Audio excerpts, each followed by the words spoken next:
आपको फ़ायदा होने वाला है। इससे पहले चैनल पर नए हैं तो सब्सक्राइब और लाइक कर दीजिएगा। चलिए स्टार्ट करते हैं आज के अध्याय से। तो पर्यावरण अध्ययन ईवीएस यहाँ से जैसा कि आप लोग जानते हैं, पहले हम स्कूल जाना के बारे में बात करते हैं। कहाँ की इस गाड़ी से कैसे पैदल यात्रा करके बच्चे जो है पार करते हैं, स्कूल को पहुँचते हैं। तो बाँस और रस्सी के पुल का उपयोग कहाँ किया जाता है, किस राज्य में किया जाता है? तो असम राज्य में जो है बाँस और रस्सी के पुल से बंधे हुए जो है कहाँ पर असम के स्कूल जाते हैं बच्चे। फिर ट्रॉली में बैठकर कहाँ जाते हैं? लद्दाख में बैठकर ट्रॉली से स्कूल जाते हैं बच्चे। सीमेंट का पुल का सामना कहाँ करना पड़ता है? समतल क्षेत्र पर, यानी सीमेंट का क्षेत्रफल जहाँ समतल है सभी जगह देखने को मिल जाता है। बल्लम कहाँ चलता है? तो केरल में। बल्लम किसका नाम है? तो एक छोटी सी नाव का नाम है। केरल में जो है बल्लम से छोटी लकड़ी का नाव होता है जिसमें बैठकर बच्चे यात्रा करके अपने स्कूल तक पहुंचते हैं। आइए बात करते हैं ऊंट गाड़ी की सवारी कहाँ करते हैं। तो ऊंट गाड़ी जैसा कि राजस्थान में करते हैं, सब लोग जानते हैं। रेगिस्तान में चलता है ऊँट, ऊँट का जहाज भी कहा जाता है राजस्थान में। चलिए बैलगाड़ी से अब बच्चे कहाँ स्कूल जाते हैं? तो बैलगाड़ी से मैदानी इलाकों में जाते हैं, गाँव में जाते हैं बैलगाड़ी से। और रास्ते पथरीले और आसमान में पहाड़ों जैसे कहाँ जाते हैं? तो उत्तराखंड में जैसे पहाड़ पथरीले और पहाड़ी इलाकों से होकर गुजरना पड़ता है। कहाँ पर? तो उत्तराखंड में। इस तरह से एग्जाम में प्रश्न आजकल देखने को मिल जाता है, कूट बनाकर 4-5 ऑप्शन देकर पूछा जाता है। इसलिए आपको बहुत अच्छी तरह से पढ़ना है और याद रखना है कभी। इसलिए शॉर्ट टाइप में वन लाइनर के तौर पर यहाँ पर याद करने में आप लोग को जो है ईजिली पड़ेगा इसलिए। तो ज़्यादातर पक्षियों की आँखें उनके सिर के दोनों तरफ होती हैं। क्यों? ज़्यादातर पक्षियों के दोनों तरफ सिर्फ होती है और पक्षियों की आंखें की पुतली घूम नहीं सकते, इसलिए वो पक्षी अपने गर्दन इधर उधर हिलाकर ही देखते हैं। जैसे मनुष्य का और सभी का पुतलियाँ घूम लेती है, लेकिन पक्षियों का पुतली जो है घूम नहीं पाता, इसलिए झटके से नहीं घुमाकर सिर्फ देखते हैं। अगर आपसे प्रश्न पूछे कि झटके से कौन सी पक्षी देखता है, तो मैना। जैसा कि 2019 में सीटेट के एग्जाम में पूछा गया था, मैना जो है अपना झटके से गर्दन हिला लेता है। वहीं पर अधिकतर 360 डिग्री तक घुमाने वाला पक्षी का नाम तो उल्लू होता है। चलिए नेक्स्ट पॉइंट पर बात कर लेते हैं। पक्षी जो है एक एक समय में अलग-अलग चीज़ों पर नज़र डाल देते हैं। उनकी अलग दोनों साइड अलग-अलग होती है आँख, इसलिए एक समय में वो लोग 2 तरह को देख सकते हैं। जब ये बिल्कुल सामने देखते हैं तब इनकी आँखें एक चीज़ पर ही फ़ोकस रहती है, ठीक है? जब सामने देखेंगे तो एक ही बिंदु पर उनका फ़ोकस जाता है। ज़्यादातर पक्षियों की आँखें पुतली घूम नहीं सकती, वे अपने गर्दन घुमा के देखने के आस-पास देखते हैं, ये जैसा कि हमने बता दिया। पक्षी जब दोनों आँखें एक चीज़ पर केंद्रित करते हैं तो उन्हें एक चीज़ की दूरी एहसास होता है, ठीक है? दूरी का एहसास होता है। आइए पॉइंट नंबर नेक्स्ट बात करते हैं। और जब अलग-अलग चीज़ों पर केंद्रित करते हैं तो उनके देखने का दायरा बढ़ जाता है। जब पक्षी एक केंद्र पर देखते हैं तो उनका अलग-अलग चीज़ों पर करते हैं, लेकिन जब एक चीज़ पर देखते हैं तो केंद्र का दायरा बढ़ता है। जैसे चील, बाज और गिद्ध जैसे पक्षी हमारे 4 गुना ज़्यादा दूर देख पाते हैं। आपसे प्रश्न पूछता है कि 4 गुना कौन-सा देखता है? तो चील, बाज, गिद्ध 4 गुना हमसे ज़्यादा अधिकतर देख पाते हैं। और 6 गुना कौन-सा देख पाते हैं?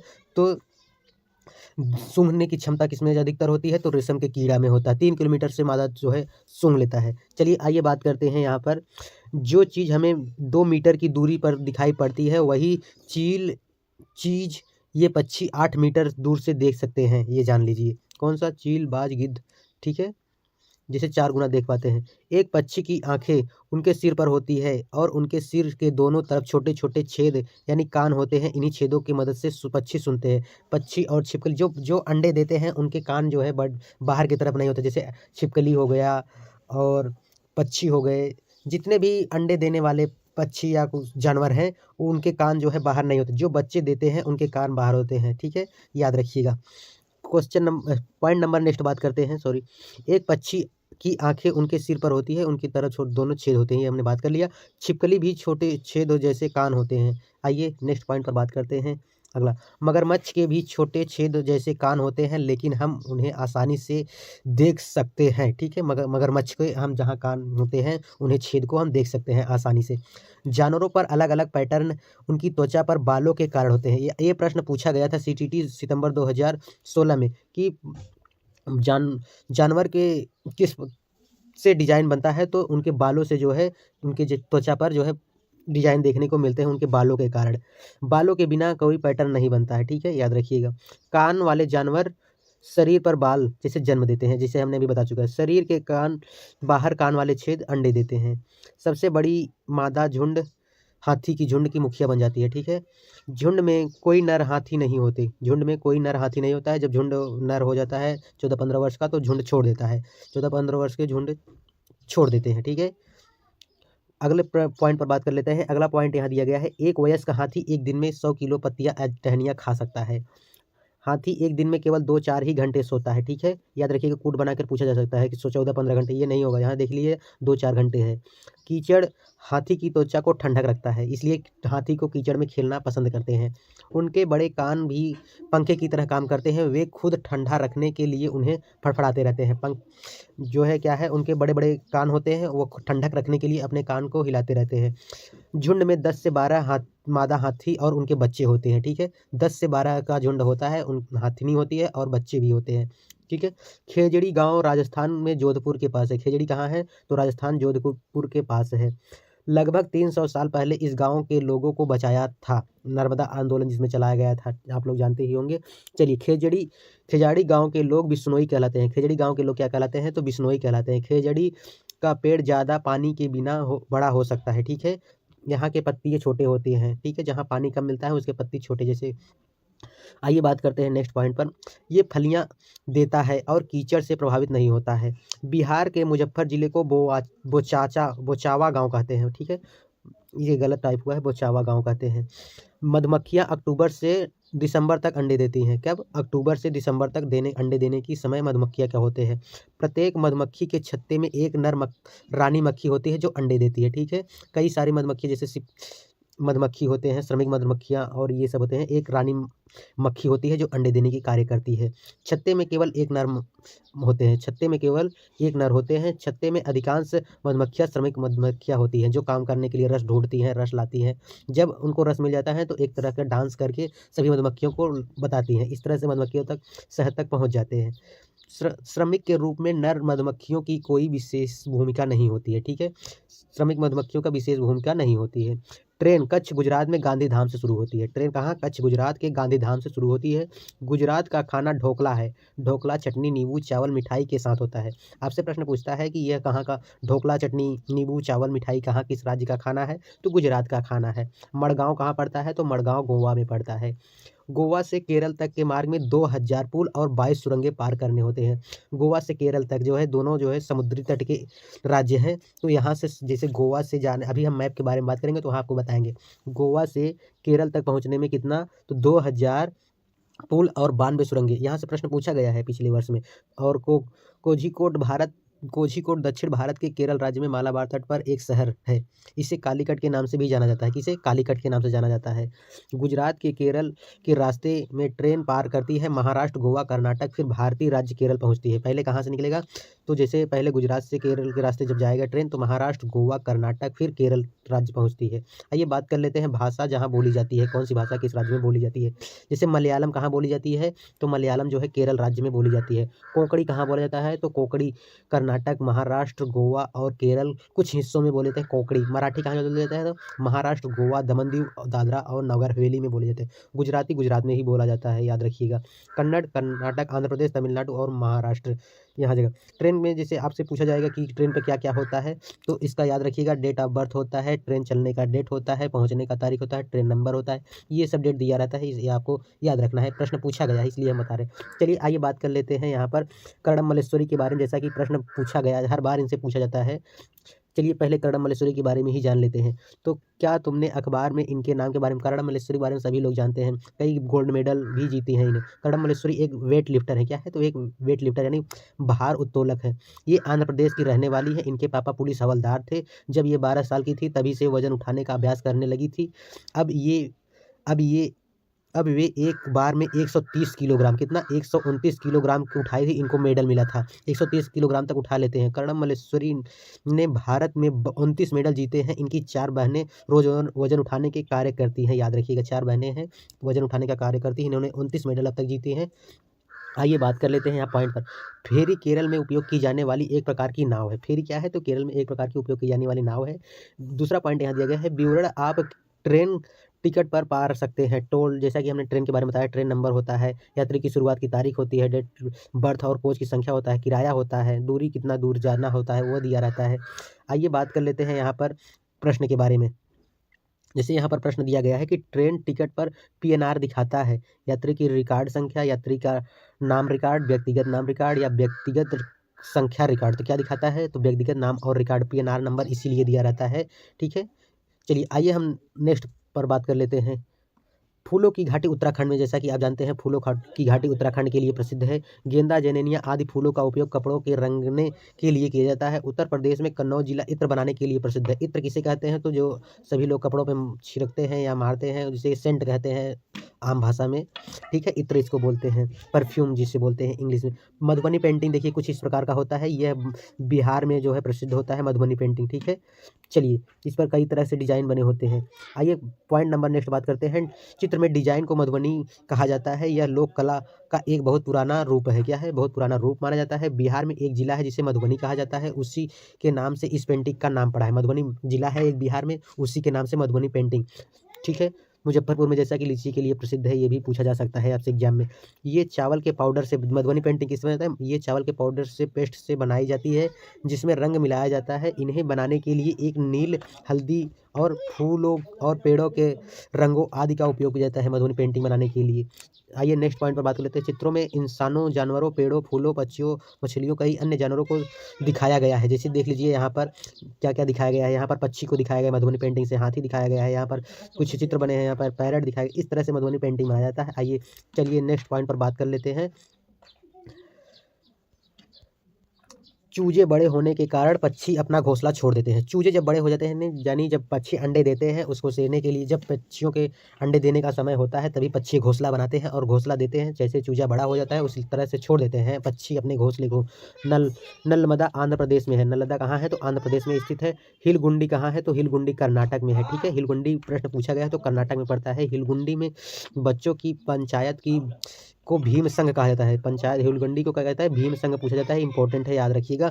बरगद के पेड़ के बारे में जो भी लटकती हुई शाखाओं की तरह दिखता है, यह वास्तव में ही इसे बड़े पेड़ की जड़ें होती है। बरगद में बहुत सारे जड़ से तने से जड़ें लटक जाती हैं, इसे खम्भे के प्रदान करते हैं, ठीक है, और उसे सहारा मिलता है, उसे ही बरगद का पेड़ कहा जाता है। चलिए, डेजर्ट ओक यानी रेगिस्तानी ओक एक पेड़ है जो ऑस्ट्रेलिया में पाई जाती है। डेजर्ट यानी रेगिस्तानी ओक में पाई जाती है, ऑस्ट्रेलिया में पाई जाती है। आइए, ओक के पेड़ की कई जड़ें गहराई तक जाती है और पानी पेड़ तक तने में जमा हो जाता है, ठीक है। जब तक यहाँ कहा जाता है 100 से 200 फीट तक नीचे जाती रहती है, जब तक जड़ पानी नहीं पा लेता तब तक जड़ बढ़ता ही जाता है। असम में चावल की कई फसल के अवसर पर बिहू उत्सव मनाया जाता है।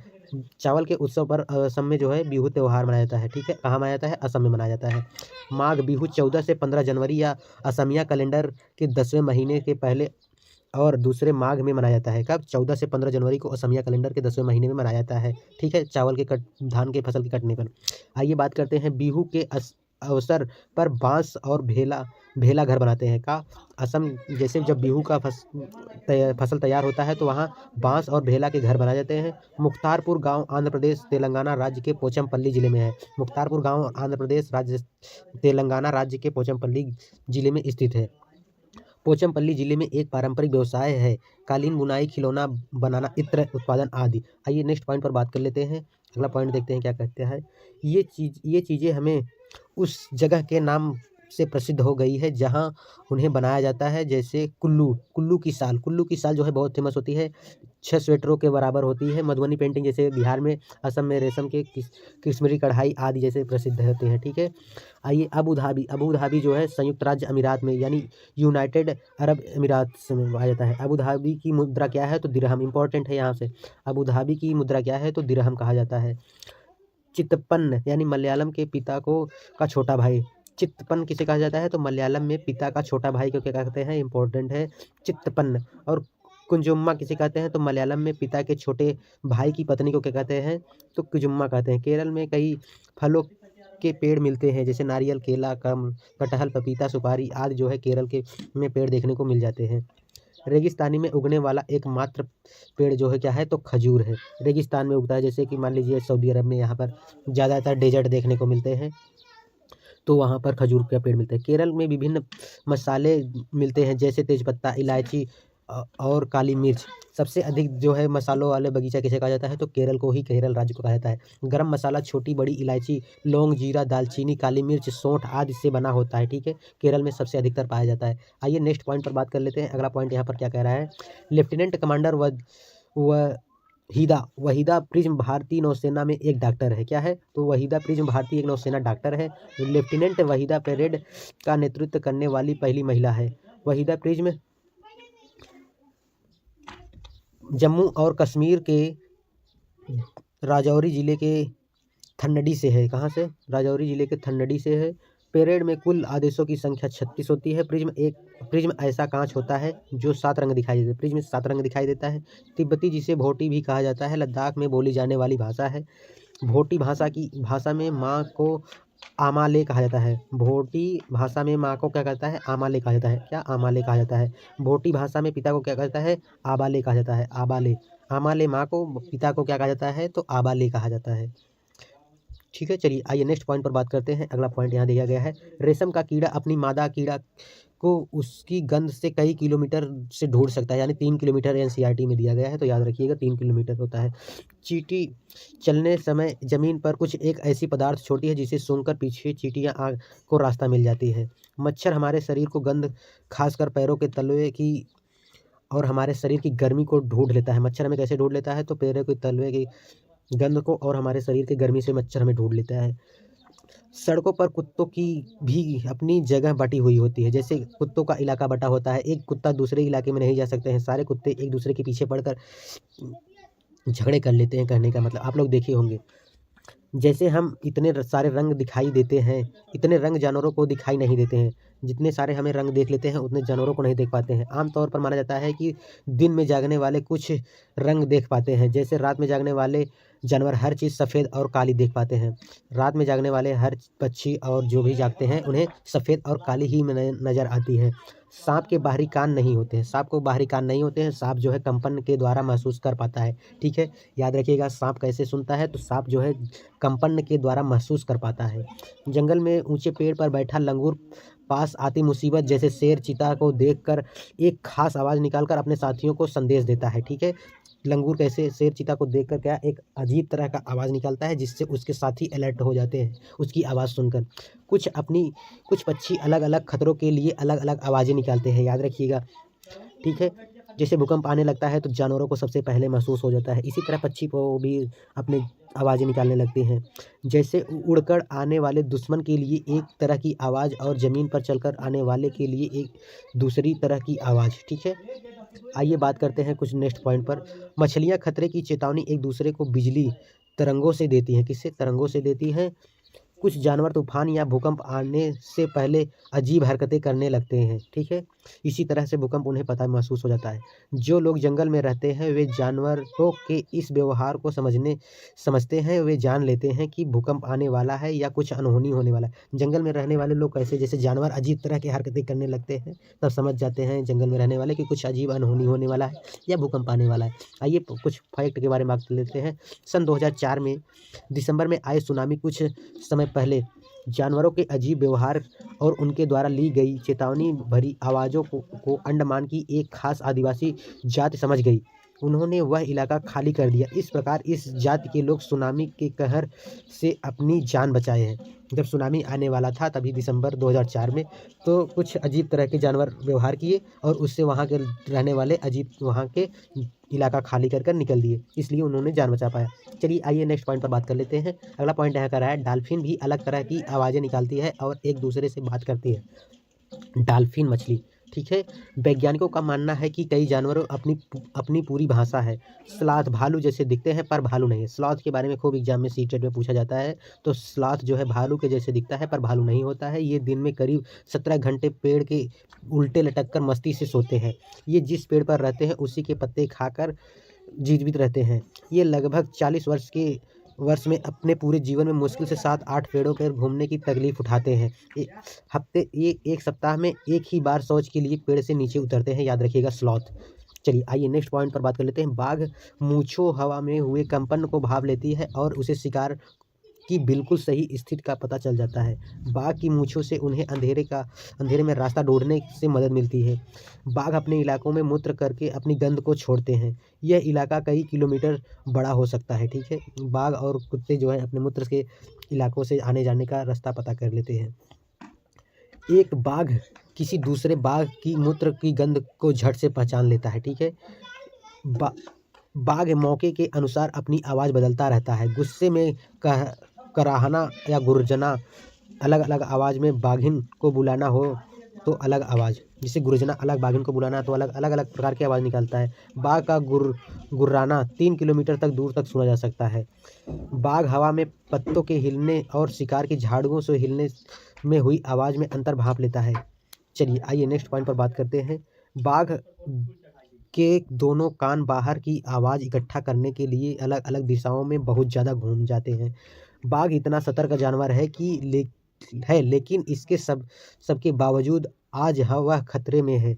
आज वह खतरे में, जैसा कि आप लोग जानते हैं, बाघ की जनसंख्या इतनी कम हो गया कि हमारे भारत में जो है विदेश से बाघ लाना पड़ा है। नामीबिया से बाघ लाया गया 8, आप लोग जानते ही होंगे। चलिए आइए नेक्स्ट पॉइंट पर बात कर लेते हैं। हाथी को उसके दांतों के लिए मार दिया जाता है। हाथी को जैसे दांतों के लिए मार दिया जाता है, गैंडे को उसके सींग के लिए मार दिया जाता है। ऐसे भी कई प्रकार के यूज के लिए जानवरों को मार रहे हैं, तो इस पर रोक लगाया गया है। ठीक है, शेर, मगरमच्छ और सांप की उनकी खाल के लिए मार दिया जाता है। कस्तूरी हिरण के लिए खुशबू के लिए मार दिया जाता है। हमारे देश में बाघ और अन्य कई जानवरों की गिनती इतनी कम हो गई है कि इनके लुप्त होने की खतरा है, इसीलिए सभी पर रोक लगाया गया है। जो भी है इसे रखा गया है।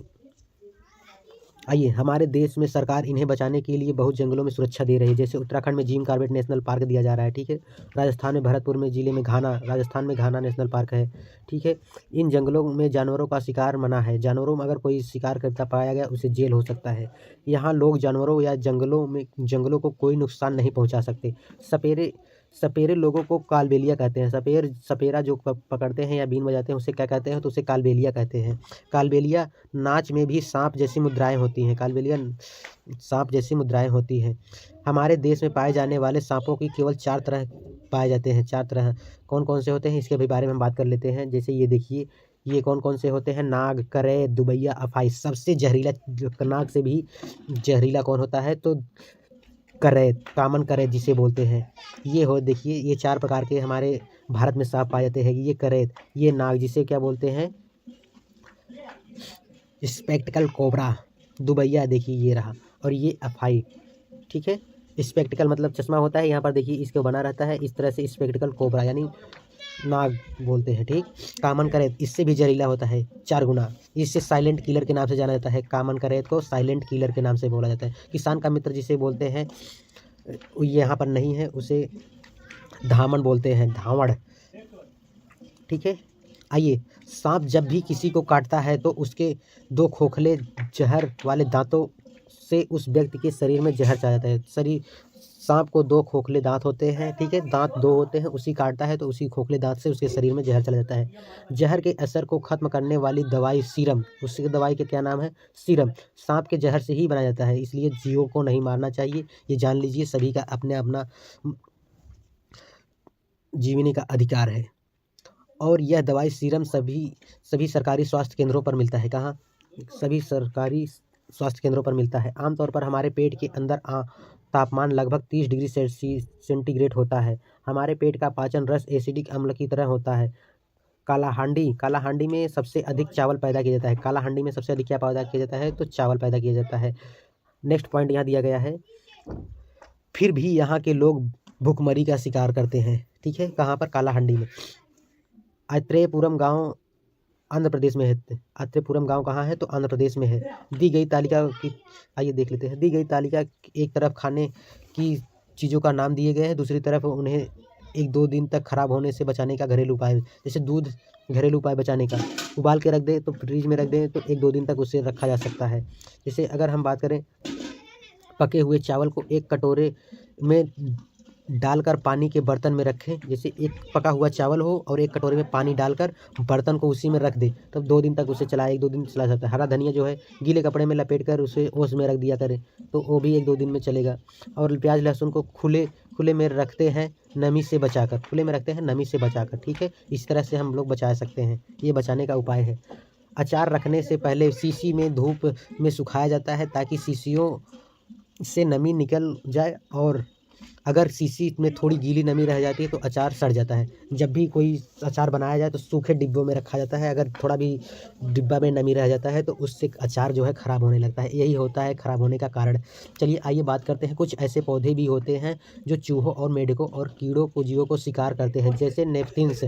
नेपथिन्स एक पौधा है जो मेंढकों और इस ये देखिए ये पौधा है, इसका जब इसमें कोई इस पे बैठता है तो ये ढक्कन ऑटोमेटिक ऐसे बंद हो जाता है, तो इसी तरह यह फंसा कर इसको खा जाता है, इसीलिए इसे क्या कहते हैं, नेपथिन्स पौधा। ये ऑस्ट्रेलिया, इंडोनेशिया, भारत के मेघालय, कहाँ, ऑस्ट्रेलिया, इंडोनेशिया और भारत के मेघालय राज्य में पाया जाता है। भारत के कहाँ, मेघालय राज्य में पाया जाता है। इसका आकार लंबे घड़े जैसा होता है, देख लीजिए यहाँ पर जिस तरह है, जिसके ऊपर पत्ती का ढक्कन होता है। घड़े में खास खुशबू निकलती है जिसकी वजह से कीड़े खींच जाते हैं, इसमें से खुशबू निकलती है और कीड़े खींच कर सूंघने के लिए आ जाते हैं और इसमें बैठते ही उसको फंसा कर खा जाता है। ठीक है। कुछ बीज हवा में उड़कर अब बहुत दूर तक चल पहुंच जाते हैं, कुछ बीज हवा में उड़ नहीं पाते, यह जानवरों की खाल और हमारे फेफड़ों में अटक जाता है।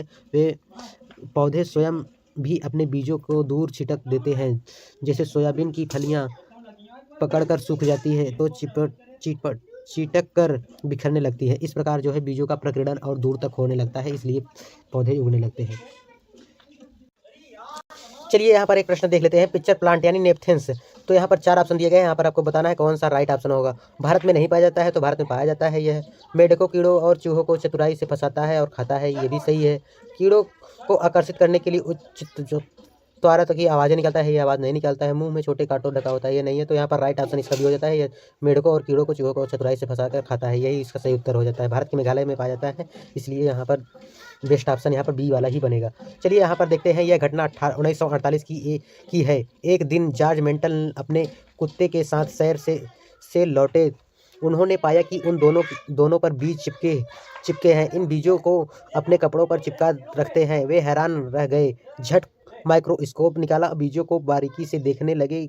देखने के लिए बीजों से छोटे छोटे हुक थे, इनकी मदद से बीजों कपड़े में रेशों पर अटक गए थे। यह देखकर मेस्ट्रेल को आइडिया आया, बोलक्रो बनाने वाले बोलक्रो से दोनों सतह चिपक जाती है। ये देखिए चप्पल में जो है बोलक्रो तरफ से, ये जो सैंडल होता है इसके बोलक्रो बोलते हैं, इसे एक दूसरे पर चिपक जाते हैं, आकर बोलक्रो चिपक जाते हैं और खुलने पर चर चर की आवाज़ें होती है। तुमने बस्ते, कपड़े, जूते, पट्टे आदि इसमें इसका इस्तेमाल किया होगा और देखा होगा न। मज़ेदार किस्सा है प्रकृति में से प्रेरणा लेने का, यही होता है, बच्चे को बताए इस तरह से उन्होंने को प्रेरणा मिलेगा। चलिए आइए कुछ पॉइंट के बारे में बात कर लेते हैं। हमारे यहाँ मिर्ची पुर्तगाल देश के व्यापारी दक्षिण अमेरिका से लाए थे। यह सारे भारत में उगाई जाती है। ठीक है। अब पहले मिर्च आपसे पूछे कहाँ से आया था, तो मिर्च जो है कहाँ से आया था, पुर्तगाली। वैसे भी हमारे यहाँ सबसे पहले कौन आया था, तो पुर्तगाली आए थे, फिर डच आए थे, फिर अंग्रेज आए थे, फिर फ्रांसीसी आए थे। ये एनसीईआरटी में बताया गया है और यही इसका सही क्रम भी होता है। एसएसटी के लिए भी यहाँ पर महत्वपूर्ण है। तो सबसे पहले पुर्तगाली, फिर डच, फिर अंग्रेज, फिर अफ्रीकी लोग आए थे। तो और अफ्रीका लोग जब आए थे तो हमारे यहाँ क्या लाए थे, तो भिंडी। तो भिंडी जो है अफ्रीका से लाया गया था। और गोभी मटर कहाँ से आया था, तो यूरोप से आया था। चाय असम में उगाई जाती है। ठीक है। चीन जो है सोयाबीन आई है। अमेरिका बीन कहाँ से आया, तो अमेरिका से आई है। जैसे बैगन, मूली, सेम, करेला, आम, संतरा, बेर, केला, पालक, परवल, भिंडी, मेथी, सब ये भारत में उगाई जाती है। ठीक है। तो भारत का ये सब है, लेकिन आपसे यहाँ पर इंपॉर्टेंट यह हो जाता है, मिर्च पुर्तगाल से आया है, भिंडी जो है अफ्रीका से आया है, मटर गोभी यूरोप से आया है और चाय असम से आया है। ठीक। और टमाटर आपको बताना है, टमाटर किस देश से आया है, कमेंट करके आप लोग जरूर बताइएगा। देखते हैं कौन कौन कमेंट में आंसर देता है इसका। चलिए नेक्स्ट पॉइंट पर हम बात करते हैं। बूंद दरिया दरिया अभ्यास में 650 साल पुराना घड़ीसर नामक स्थान के बारे में बताया गया। सर यानी तालाब।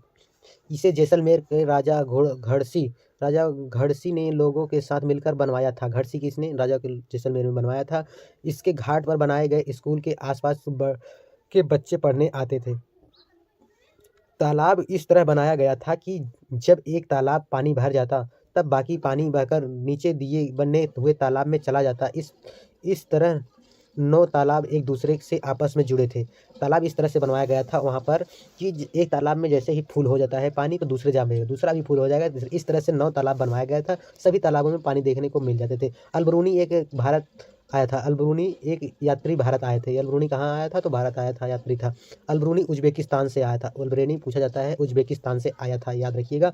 अलबरूनी ने बहुत ही बारीकी से चीज़ों को, जगहों को देखा और इसके बारे में लिखा था। ठीक है। पानी के स्रोत जैसे जैसे बावड़ी, तालाब, नौला, धारा आदि देखा। कुएं सूखने की वजह क्या है? कुएं सूखने की वजह क्या है, आइए इसके बारे में हम जान लेते हैं। चलिए नेक्स्ट पॉइंट पर हम बात करते हैं। कई जगह मोटर लगाकर जमीन का पानी निकाला जा रहा है। जैसे देखिए मोटर, समरसेबुल, पंप सेट, ये सब डालकर पानी निकाला जा रहा है। तालाब जिसमें बारिश का पानी इकट्ठा होता था, अब नहीं रहे। पेड़ों के आसपास और पार्क में भी जमीन का सीमेंट से पक्का कर दिया गया है। नीचे पक्का कर दिया गया है, नीचे सोर्स नहीं बन रहा है पानी आने का, इसलिए भी जल्दी सूख जाते हैं। दड़की माई राजस्थान के अलवर जिले के एक पास गांव में रहती है। दड़की माई कहाँ गए हैं? तो राजस्थान में है। ठीक है, गांव से थी। तरुण भारत संघ नामक एक संस्था जिसके दड़की माई का तालाब बनाने में मदद की थी। ठीक है। वैसे भी सभी महासागरों को पानी में नमक होता है। महासागरी में सब पानी होता ही है, जैसा कि आप लोग जानते हैं। खारा होता है नमक, समुद्री पानी। 91 पॉइंट जो है इस समुद्र में है 71%, लेकिन 97 पॉइंट खारा ही है। तो यहाँ पर देखा जाए, मृत सागर दुनिया का सबसे नमकीन सागर है। 1 लीटर पानी में लगभग 300 350 ml जो है नमक देखने को मिल जाए। अगर 1 लीटर पानी अगर भरते हैं, अगर उस पानी को अगर सुखाया जाए तो उसमें 300 ग्राम नमक मिलने को देखने को मिल जाता है। 300 से 350 ग्राम। चलिए, मृत सागर से हमें ऐसे तैर सकते हैं जैसे आराम से लेटे हो, या मृत सागर में डूब नहीं सकते। मृत सागर ऐसा होता है खारा होने के कारण उसमें हम डूब नहीं सकते, उस पर ऐसा लगेगा कि हम लेटे हुए हैं। ठीक है। इस मृत सागर में जल्दी डूबते नहीं हैं। आइए दांडी यात्रा के बारे में बात कर लेते हैं। यह घटना 1930 की है। भारत में आज़ादी से पहले बहुत सालों से अंग्रेज ने आम लोगों के लिए नमक बनाने पर रोक लगाई हुई थी। ऊपर से नमक पर भारी टैक्स भी लगा दिया। इस कानून से लोग अपने घर के इस्तेमाल के लिए भी नमक नहीं बना सकते थे। कानून जब लगा, भला बताओ नमक जैसी चीज़ें के बिना गुजारा कैसे हो। लोगों को मजबूरी में दुकानों में महंगा नमक खरीदना पड़ता था। इस बात से लोगों बहुत नाराज़ थे। गांधी जी का कहना था, जो चीज़ हमें कुदरत ने दी है, उसे बनाने की बंदिश कैसी। जो चीज़ हमें प्रकृति द्वारा दिया गया है, उसे बंदी कैसे ही होना चाहिए, गांधी जी का कहना था। उन्होंने लोगों से साथ मिलकर अहमदाबाद से दांडी के समुद्र तट तक की लंबी यात्रा की और इस गलत कानून को तोड़ा। किसने? कहाँ से? अहमदाबाद से तोड़ा था, दांडी यात्रा शुरू किया था समुद्र तट तक गांधी जी के साथ। जानते हो नमक कैसे बनाया जाता है? समुद्र के बच्चे से कहेंगे कि नमक कैसे बनाया जाता है, उनके बताएंगे हम छोटे छोटों की, इस तरह से आप लोग भी बताएंगे। समुद्र को पानी जब क्यारियों में भर दिया जाता है, तेज़ धूप होती है, सूख जाता है और नमक ढेर सारी इकट्ठा रह जाते हैं। इस तरह से हम नमक बनाते हैं। तो बच्चे को इस तरह से हम बनाकर कहानी के माध्यम से सिखाएंगे तो बच्चे ज़्यादा उत्सुक होंगे और सीखेंगे। आप लोग भी इसी तरह से सिखाइए, बच्चे सीखेंगे। चलिए आइए नेक्स्ट पॉइंट पर बात कर लेते हैं। यहाँ पर देखिए, कांच की स्लाइड पर खून की बूंदें मलेरिया मादा मच्छर यानी एनाफिलिस से फैलता है। मच्छर जो है, मलेरिया किससे होता है या डेंगू किससे होता है? तो एनाफिली मच्छर मादा काटने से होता है, मलेरिया होता है। ठीक है, याद रखिएगा। चलिए आइए बात कर लेते हैं। यहाँ पर डॉक्टर स्लाइड को माइक्रोस्कोप से सूक्ष्मदर्शी से देखते हैं। इस माइक्रोस्कोप में एक चीज़ 1000 गुना बड़ी दिखाई देता है। माइक्रोस्कोप में आप लोग को जैसे पता है, छोटी से छोटी चीज़ हम देख सकते हैं और बड़ी चीज़ देखेंगे तो बहुत ही बड़ी चीज़ दिखाई देता है। इसलिए खून के अंदर की बीमारी साफ दिखाई पड़ती है। कई माइक्रोस्कोप से तो इससे ज़्यादा भी बड़ा दिखाई पड़ता है। ठीक है, जितनी ही कॉस्टली या जितना अच्छा लिया जाएगा उतना ही अच्छा देख सकते हैं। कहते नहीं है, जितना चीनी डालोगे इतना ही मीठा होगा, यानी जितना ही पैसा लगाकर बढ़िया से सामान लेंगे उसी तरह से आपको मिलता है। आप लोग सब अच्छी तरह जानते हैं। चलिए, मलेरिया की दवाई बहुत पुराने से सिकोना पेड़ की छाल से बनाई जाती है। पहले तो लोग छाल को उबाल कर और छान कर इस्तेमाल करते थे, लेकिन अब छाल की दवाई बनाते हैं। आइए नेक्स्ट पॉइंट पर बात कर लेते हैं। गुड़, आंवला और हरी पत्तेदार सब्जियां, इनमें आयरन होती है, लोहा। जिसको भी देखो यही सब सलाह देते हैं कि गुड़, आंवला, हरी पत्तियां खाओ, इसमें लोहा, आयरन की मात्रा अधिक मिलता है। मधुमक्खियां पेट और समस्याओं जैसे रोग फैलती है। मधुमक्खियां से क्या होती है, जैसे अगर मान लीजिए हरुमाना, जिसे तरबूज कहते हैं, अगर उसको काट कर ऐसे 2 हिस्सों में हम रख दें तो उस पर देखेंगे कुछ टाइम बाद यहाँ पर मक्खियाँ आके ऐसे ऐसे बैठ जाती हैं और फिर उसको अगर हम लोग खाएंगे तो इस तरह से हम लोग दूसरी या पेट हमारी खराब हो सकता है। इसलिए हमें ऐसे मक्खियों से बचाना चाहिए। शैवाल एक प्रकार का का पौधा है जो बरसात में मौसम में ज़्यादातर फैलता है। वैज्ञानिक जिसने मच्छर के पेट में झाँका, किसने झाँका था? तो रोनाल्ड रॉस ने कहा। रोनाल्ड रॉस इनका नाम है, पूरा रोनाल्ड रॉस लिखा गया, इनका नाम रोनाल्ड रॉस है। ठीक है। चलिए आइए, जब जब लोग मलेरिया के बारे में नहीं जानते थे, तब तब लोगों को लगता था कि यह खराब हवा की बीमारी है। मलेरिया जब लोग पता नहीं था तो वो लोग सोचते थे कि ये एक बीमारी है। जैसे ही जब इसको रूप से पता लगाया गया तब जान गए कि यह मलेरिया मच्छर से फैलता है। चलिए आइए बात कर लेते हैं। यहाँ पर कुछ फैक्ट दिया गया है। दिल्ली के स्कूल में एनीमिया के कारण परेशानी क्या हुआ था? 17 नवंबर 2007 को दिल्ली नगर निगम के बहुत बहुत से स्कूलों में हजारों बच्चे एनीमिया का शिकार हैं। इससे बच्चों का शारीरिक और दिमागी तंदुरुस्ती पर असर होता है। इस कारण बच्चे ठीक से नहीं बढ़ पाते हैं और इनमें फुर्ती भी कम होती है। जो कुछ पढ़ाया जाता है उसे समझने की परेशानी होती है। आजकल इन स्कूलों में बच्चों के हेल्थ कार्ड बन रहे हैं। क्या हेल्थ कार्ड बन रहे हैं और इनकी जांच भी चल रही है। अनीमिक बच्चों में आयरन लोहे की दवाई दी जाती है। एनीमिक में क्या देते हैं बच्चे के, लोहे की दवाई दी जाती है। आइए, एनीमिया खून की कमी के से होने वाला बीमारी है। एनीमिया किसके कारण होता है तो खून की कमी से होने वाला देखता है। लार्वे पतले पतले छोटे भूरे रंग के कीड़े होते हैं। लार्वे क्या होते हैं, छोटे छोटे पतले पतले कीड़े होते हैं। मच्छर पानी में ठंड अंडे देते हैं। मच्छर कहाँ देते हैं तो पानी में अंडे देते हैं। एक मच्छर बहुत सारे अंडे दे सकते हैं। रोनाल्ड रोस को दिसंबर 1902 में चिकित्सा के क्षेत्र में नोबेल पुरस्कार पाया था। इन्होंने, रोनाल्ड रोस ने ही पता लगाया था, इसलिए इन्हें 1902 में इन्हें चिकित्सा के क्षेत्र में एक नोबेल पुरस्कार दिया गया। 1905 में मरते हुए भी ये कह रहे थे कि कुछ ढूंढ लूंगा, नया ढूंढ लूंगा। इन्होंने, किसने, रोनाल्ड रोस, मरते हुए भी ये कहा था, कुछ ढूंढ लूंगा, कुछ नया ढूंढ लूंगा। ग्रुप लीडर के कुछ गुण होते हैं पर्वतारोहण के संदर्भ में। आइए बात करते हैं, ग्रुप लीडर किसे कहते हैं। आप लोग नहीं जानते हैं, बच्चों को भी बताइएगा ग्रुप लीडर किसे कहते हैं। बाकी लोगों का सामान उठाने में मदद करना, ग्रुप लीडर उसे ही कहेंगे। रास्ता बनाना, बाकी लोगों का मदद करना, कौन सा छूट रहा है, कौन आगे है, कौन पीछे है, सभी को उनका ख्याल रखना, इसे ही ग्रुप लीडर कहा जाता है। पूरे ग्रुप को आगे बढ़ाने पर ही आगे बढ़ना, ठीक है।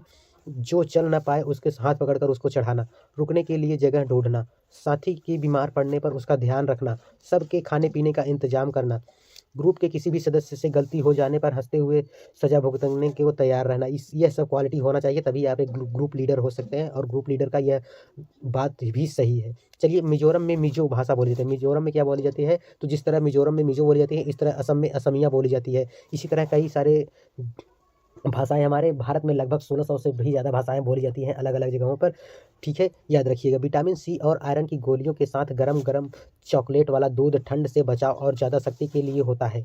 आइए बात करते हैं पर्वतारोहण के इस्तेमाल की जाने वाली चीज़ें, जैसे स्लिंग, प्लिट ऑन, हंटर शूज, स्प्लिंग बैग, पानी की बोतल, रस्सी, हुक, प्लास्टिक सीट, डायरी, टार्च, तौलिया, साबुन, विंटर सीट जैकेट, सीटी, ग्लूकोज, गुड़, चना और कुछ खाने पीने का सामान इत्यादि, ये सब होना चाहिए। चलिए, आइए बात कर लेते हैं कुछ नेक्स्ट पॉइंट पर, नेक्स्ट स्लाइड पर। टेकला गांव 1600 मीटर की ऊंचाई पर है। टेकला गांव 1600 मीटर की ऊंचाई पर है। पर्वत चढ़ते समय हमारे शरीर की का कोण 90 डिग्री होना चाहिए, ठीक है। पीठ सीधी होनी चाहिए। पर्वतारोहण पर चढ़ रहे हैं तो आपका 90 डिग्री का होना चाहिए और पीठ सीधी होनी चाहिए। बछेंद्री ने 23 मई 1984 को दिन में 1:07 पर 8900 मीटर ऊंची चोटी माउंट एवरेस्ट नेपाली में सारगमथा पर कदम रखा था। भारत की किसने रखा था तो याद रखिएगा, इनका नाम क्या है, बछेंद्री पाल, ठीक है। चलिए, आइए बात कर लेते हैं। साथ ही बछेंद्री पाल भारत की पहली और संसार की पांचवी, भारत की पहली बछेंद्री पाल और भारत की पांचवी महिला बन गई जिन्होंने एवरेस्ट पर कदम रखा। गोलकोंडा दक्षिणी भारत के हैदराबाद में स्थित पश्चिमी हिस्से में। गोलकोंडा कहाँ है तो कार्तिकी ने बनवाया था और हैदराबाद में स्थित है। इसे किले की बाहर बाहरी दीवार में 87 बुर्ज और मोटी दीवारें, लंबा चौड़ा गेट, सुरक्षा में कितने कड़े इंतजाम थे। सन 1200 में यह किला मिट्टी का बना था और यहाँ दूसरे राजाओं का राज था। सन 1518 में 1687 तक कुतुबशाही सुल्तानों ने एक के बाद एक राजा किया। कांसे की चीज़ें हजारों साल पहले से आदिवासी बनाते आए हैं। मल्लापुरम जिला केरल राज्य में है। मल्लापुरम जिला कहाँ है तो केरल राज्य में है। आसमान, तारे, चांद, सूरज, ये सब अंतरिक्ष में है।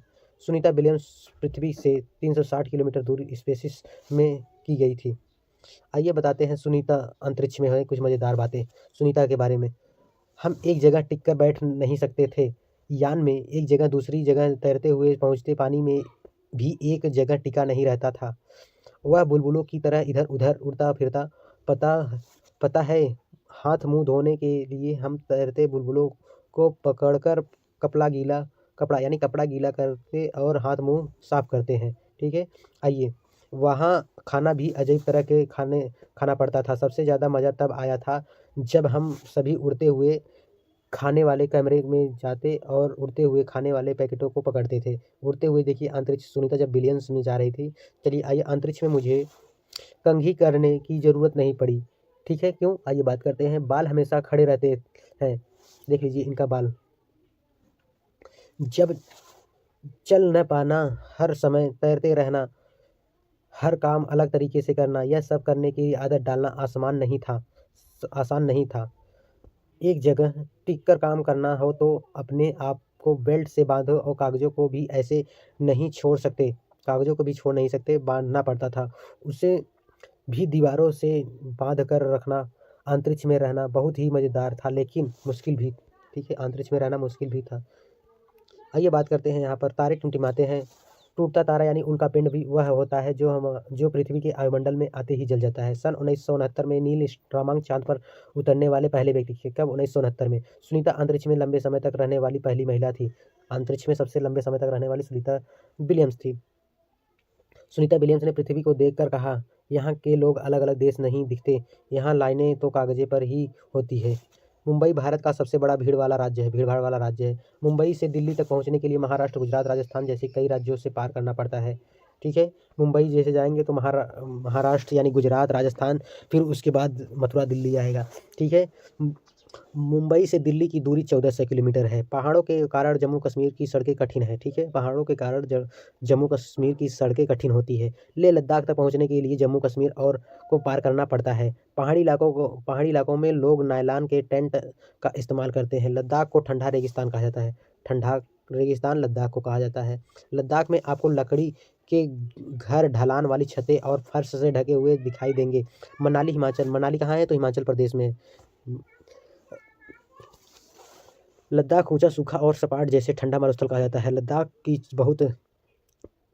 में बहुत कम वर्षा होती है। लद्दाख में ऊंचे बर्फ से ढके पहाड़ी, ठंडे सपाट जमीन, सूखेपन की वजह से कोई छोटे पौधे और पेड़ नहीं उगते हैं। लद्दाख में झूले झूले का अर्थ होता है स्वागत। लद्दाख में झूले झूले का अर्थ है स्वागत होता है। ठीक है, लद्दाख में बने घरों की खासियत, यह 2 मंजिलों वाली इमारत होती है। ठीक है, घर पत्थरों से बने छोट होते हैं जो एक के ऊपर एक रखे होते हैं। दीवार पर मिट्टी और चूने की माटी परत चढ़ाई जाती है। घर अंदर से एक शेड की तरह लगा रहता था, जिसमें बहुत सारी घास जमा थी। चलिए दोस्तों, इसके सेकंड पार्ट में हम मिलते हैं। आप लोग चैनल को सब्सक्राइब कर लीजिएगा आगे वीडियो देखने के लिए। तब तक के लिए धन्यवाद। जय हिंद। सेकंड पार्ट लेकर आते हैं।